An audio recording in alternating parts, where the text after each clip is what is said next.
Друзья, всем привет! Мы с вами находимся в Китае, в городе Гуанчжоу. Меня зовут Руслан, я проживаю в Китае уже больше 2 лет и занимаюсь тем, что прорабатываю туристические маршруты для россиян и граждан стран СНГ. Сегодня я хотел бы вам рассказать о том, как вы можете лично подготовиться к поездке в Китай, так как у них отличается немного система, и желательно быть готовым перед поездкой, чтобы ничего не упустить и сделать ваш отпуск максимально насыщенным. Ну а мы начнем, пожалуй, с самого банального, но самого важного. Это загранпаспорт. Загранпаспорт делается относительно недолго. Вы можете заказать его в своей стране. Делается до 3 месяцев. Но самое важное, чтобы до конца вашей поездки в Китай срок действия паспорта еще был более 6 месяцев. Это не обязательное условие, но, как показывает мой опыт, для путешествия за рубеж желательно оставлять вот этот промежуток, потому что в противном случае пограничники не очень хорошо будут на тебя смотреть. Это не говорит о том, что ты не сможешь въехать. Если вы планируете все-таки посетить другую страну, проверьте, чтобы срок вашего паспорта после окончания поездки больше 6 месяцев еще было. Сами билеты заказать несложно, так как сейчас не требуется никаких виз. Вы просто заходите на Aviasales, либо любой другой источник, где вы можете заказать билеты, заполняете всю необходимую информацию, покупаете билеты. Поездка в Китай, если мы рассматриваем вариант Гуанчжоу из Москвы, стоит ориентировочно, я смотрел, в районе от 15 до 20 тысяч рублей в одну сторону. Если вы уже ранее путешествовали в Таиланд, то наверняка знаете, что на борту самолета вам нужно заполнять такую бумажку Arrival Card. Там носится информация, где вы планируете остановиться, как с вами можно связаться, когда планируете отбытие. Так вот, в Китае работает та же самая система. Вы можете это сделать заранее, можете подготовить все необходимые данные по QR-кодику. Это можно будет сделать на сайте Национального миграционного агентства. Также есть возможность сделать Alipay или WeChat. Рекомендую сделать это за 24 часа до самой поездки. Я читал разные комментарии, кто-то говорит, что можно после 24 часов, кто-то до, но лучше, знаете, подготовиться заранее и быть готовым, чтобы точно не было никаких сложностей при пересечении границы. Если вы этого не сделали, ничего тоже в этом страшного нету, вы можете это сделать на самой границе, но будет, может быть, не очень удобно. И вот мы с вами подобрались к 2 самым важным вопросам. Первый. Как подключить интернет, чтобы оставаться на связи, а второй, как пользоваться системой оплаты, так как банковские карты, скорее всего, здесь не везде будут принимать. Начнем мы логично с первого вопроса. Самый простой способ, как вы можете подготовиться к вашей поездке и оставаться на связи, это сообщить вашему мобильному оператору о том, что планируете посетить Китай в определенные даты. Ваш мобильный оператор выделит вам какое-то количество гигабайт, вы приезжаете в страну, спокойно пользуетесь роумингом. Это самый простой, но не самый дешевый вариант. Второй вариант, как вы можете подготовиться, это просто купить виртуальную сим-карту на период вашей поездки. Есть сервисы, которые позволяют приобрести сим-карту разных стран. Я не буду делать рекламу никакую. Просто имейте в виду, что вы можете найти в интернете виртуальную сим-карту и купить ее на выбранный вам период поездки в выбранную страну. Это будет, пожалуй, дешевле вариант. Третий вариант у нас комбинированный. Вы покупаете виртуальную сим-карту, либо подготавливаете роуминг перед приездом в Китай и, приезжая уже сюда в Китай, вы идете к местному оператору, покупаете местную сим-карту. Стандартно существует 3 игрока на рынке. Это China Unicom, China Mobile и China Telecom. Плюс-минус у них тарифы одинаковые, поэтому разница между ними будет не особо большая. В качестве связи я бы рекомендовал China Mobile, но у них все-таки тарифы будут чуть-чуть повыше. Но вы должны быть готовым. Ой, после поездки в Гонконг просто. Но если вы житель России, то большинство сервисов, которые сейчас заблокированы в России, они также заблокированы в Китае. Telegram здесь тоже заблокирован, поэтому будьте готовы к тому, что, я думаю, ничего рассказывать вам не нужно. Что нужно делать? Я ездил в Гонконг и Шэньчжэнь, чтобы их посмотреть, насытиться этой атмосферой, потому что все-таки Гонконг сильно отличается от Гуанчжоу, несмотря на то, что я живу рядом. Бываю я там, наверное, раз в 2-3 месяца, и вот такие выходные вышли, что я решил все-таки надо прочувствовать этим духом. Так что, если вам интересно, напишите комментарии. И вот мы медленно с вами подошли к самой большой головной боли каждого россиянина, который планирует посетить Китай. В случае с гражданами СНГ все предельно просто. Существует 2 основных способа, как производить оплату. WeChat и Alipay. два главных приложения, которые вы будете пользоваться для оплаты любых сервисов. Почему я сказал, что для граждан стран СНГ все очень просто? Потому что вам достаточно скачать это приложение, зарегистрировать вашу банковскую карту, и вы можете использовать приложение для оплаты в магазинах и любых других сервисов. Это делается как в Alipay, так и делается в WeChat. Все предельно просто. А для россиян здесь начинаются танцы с бубном. Вы не сможете использовать вашу банковскую карту в приложении Alipay и WeChat, даже если она в UnionPay. Я читал в комментариях, что у некоторых людей это получается делать. У меня не получилось. Я думал, что спустя 2 года что-то поменялось, но нет, к сожалению, моя банковская карта не смогла подвязаться. Поэтому что нужно делать россиянам? Вариант только один. Здесь нужно будет вам либо заранее готовить зарубежную карту, либо нужно будет просить ваших друзей, знакомых, кто проживает в Китае, у которых есть возможность заводить деньги сюда в Китай, обменивать деньги и после чего отправить вам на ваш счет WeChat либо Alipay. WeChat и Alipay хранят на своем балансе деньги. Поверьте мне, в Китае без вот этих двух приложений вам точно не обойтись. Вы не сможете оплачивать ничего. Да, у вас есть карта UnionPay из России, и она будет здесь работать. Но общество Китая, оно уже посткарточное общество. Это постналичные. Они практически нигде не используют ни наличные, ни карты. И если вы планируете приехать в Китай и хотите чувствовать себя комфортно, то вам нужно будет обязательно использовать эти два приложения – Alipay или WeChat. И вот здесь мне хотелось бы сделать небольшую рекламу. Я и моя команда, в основном это такие же студенты, которые когда-то приехали сюда в Китай учиться китайскому языку. Мы сейчас подготавливаем туристические маршруты для того, чтобы вы смогли посетить Китай. В основном используется несколько туристических маршрутов по направлениям. Первый – это семейный отдых, чтобы вы смогли отдохнуть с семьей. Второй – это бизнес. Почему я нахожусь, собственно, в Гуанчжоу. Я раньше занимался бизнес-направлениями. И третий вариант – это для тех, кто планирует сюда приехать в Китай, тоже студенты, учиться. Работаем мы в городах Гуанчжоу и Шэньчжэне, помогаем здесь обосноваться студентам, показываем, устанавливаем все приложения, чтобы не было никаких сложностей. Поэтому, если вы планируете приехать в Китай, сюда, к нам, будем очень рады вас встретить, встретим вас в аэропорту и покажем вам весь Китай, чтобы вы максимально насладились вашим отдыхом. Если уж так вышло, что вы едете из России, зарубежной банковской карты нету и знакомых тоже, то в этом случае можно будет найти в интернете посредников, которые готовы вам будут обменять валюту, переводите им деньги на карту, они вам переводят эти деньги на счет Alipay либо WeChat. И в дальнейшем в Китае вы можете им пользоваться.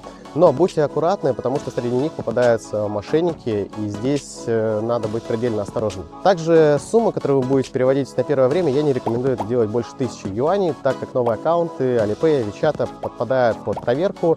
И лучше не рискуйте, потому что без Alipay и WeChat здесь жить довольно сложно.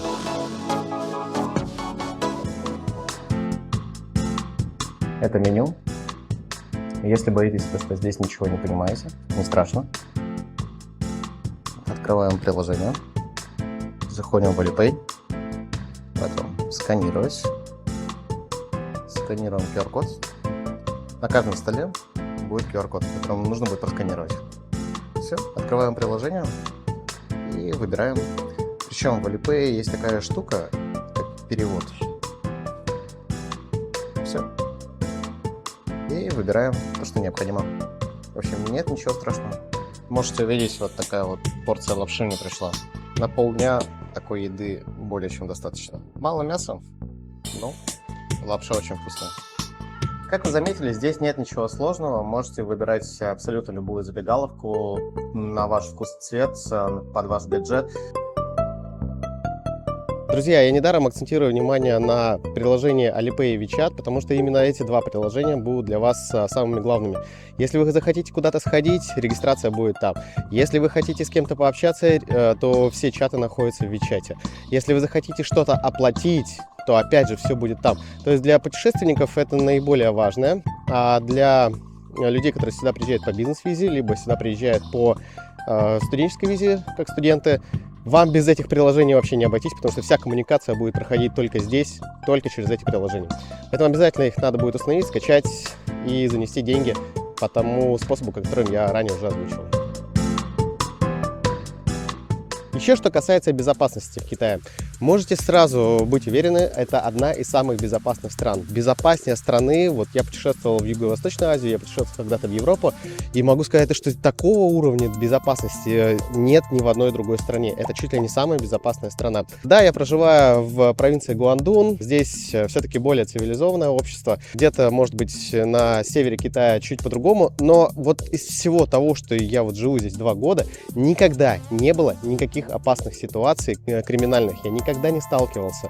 Поэтому, если вы едете в Китай, то можете абсолютно быть уверенным, что с вашими вещами ничего не произойдет. Везде понатыканы камеры, везде все просматривается, все видится, а все преступники будут обязательно наказаны. Китайцы уже сами к этому привыкли, поэтому уже даже сами прекрасно понимают, что не имеет смысла воровать. Еще мы с вами обсудим очень важный вопрос. Это вопрос вашего проживания. Если вы сюда приезжаете как турист, это одна история. А если вы сюда приезжаете по рабочей визе, либо по студенчески, то совершенно все будет выглядеть по-другому, так как каждый иностранец должен передавать свои данные в полицию. В случае с туризмом схема максимально простая. Вы заходите в One2Trip, Островок, Яндекс.Путешествия, что вам больше нравится, бронируете отель, приезжаете сюда, регистрируйтесь, и вам больше делать ничего не нужно. Все данные за вас передаст отель. Вы в полицию не ходите. Но есть другой момент. Если вы пользуетесь иностранными сервисами, то в этом случае ценник будет несколько выше. Я, в свою очередь, пользуюсь китайскими приложениями. По моим наблюдениям, цена одного и того же отеля может отличаться процентов на 15-20.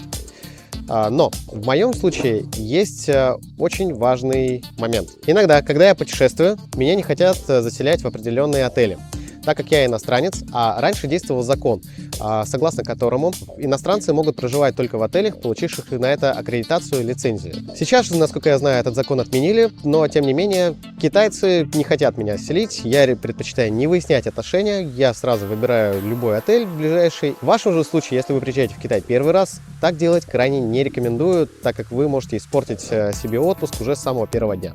А вот если вы сюда приезжаете как студент, либо по рабочей визе, то все будет для вас несколько сложнее. Я сейчас не буду подробно об этом рассказывать. Если вам интересно, напишите мне комментарий, я специально для вас сниму отдельное видео. Если коротко, вам нужно будет найти жилье. Вы можете найти его в китайских приложениях. Вот это вы видите здесь. И когда вы выберете нужное жилье, перед тем, как ехать просматривать его, обязательно проверьте, а можно ли там проживать иностранцев. Напишите, а заселяют ли туда иностранцев, а можно ли получить регистрацию в полиции. Так как без регистрации в полиции вы не продлите свою визу, не получите ее. А для вас виза – это самое важное. Поэтому вопрос жилья, особенно для студентов, либо приезжающих сюда по бизнес-визе, это максимально важный вопрос. В общем, если вы первый раз приехали в Китай, то должны знать, как можно все-таки воспользоваться метро. Метро делается очень легко и просто. Вы можете воспользоваться вот такими автоматами. Для того, чтобы купить билеты, там ничего сложного нету, можно расплатиться наличными. Но есть вариант куда более интересный. Вы можете использовать Alipay. Около каждого автомата есть вот такие QR-кода. Вы открываете свой Alipay, нажимаете «Сканировать», и после чего проходите первичную базовую регистрацию. Она ничего сложного не занимает, просто нужно указать номер телефона. И все, в результате у вас открывается такое вот приложение. Сейчас покажу. Открываете вот транспорт. В результате у вас появляется вот такой вот QR-код. Все, вы проверяете, что это тот город, который вам нужен. В данном случае это Шэньчжэнь. Все, после чего вы подходите и сканируете его на входе. В принципе, как и в наших российских городах, просто прикладываете карточку. Ну и на выходе тоже нужно будет обязательно отсканировать этот QR-код. Есть второй вариант, как можно действовать. Сейчас покажу, как действовать с автоматом. Вот, к примеру, Buy Tickets. Мы с вами выбираем, какая линия метро нам нужна. Нам нужна, если я правильно помню, A few moments later. Наншан. Он говорит о том, что можно сюда прикладывать. Но у меня есть WeChat, у меня есть Alipay. Вы можете сюда монетки вкладывать, а я отсканирую просто Alipay. Нажимаете здесь «Сканировать».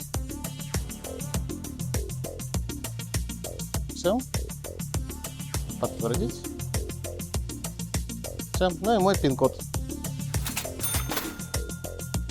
Жетон не выбрасываем, то есть когда мы по нему проходим, обязательно нужно будет его сохранить, и когда вы будете уже выходить, уже обратно его опускаете, и он вас выпускает из метро.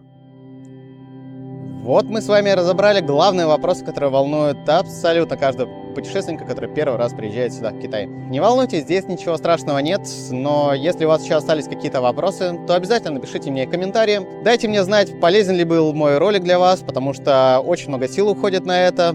Поддержите меня лайком. Ну и также не забывайте про мои социальные сети, потому что там я публикую ту информацию, которая не попадает в основные выпуски. Также туры, которые мы сейчас разрабатываем, будут публиковаться там. Вы можете узнать, какие места мы с вами посетим, какие города. И самое главное, самое абсолютно главное, готовится тур Яншуа. Яншуа — это супер место, это супер красивое место. Я был там в прошлом году, и это фантастическое. Так что обязательно подписывайтесь, следите за новостями. Ну и увидимся в Китае. Всем пока!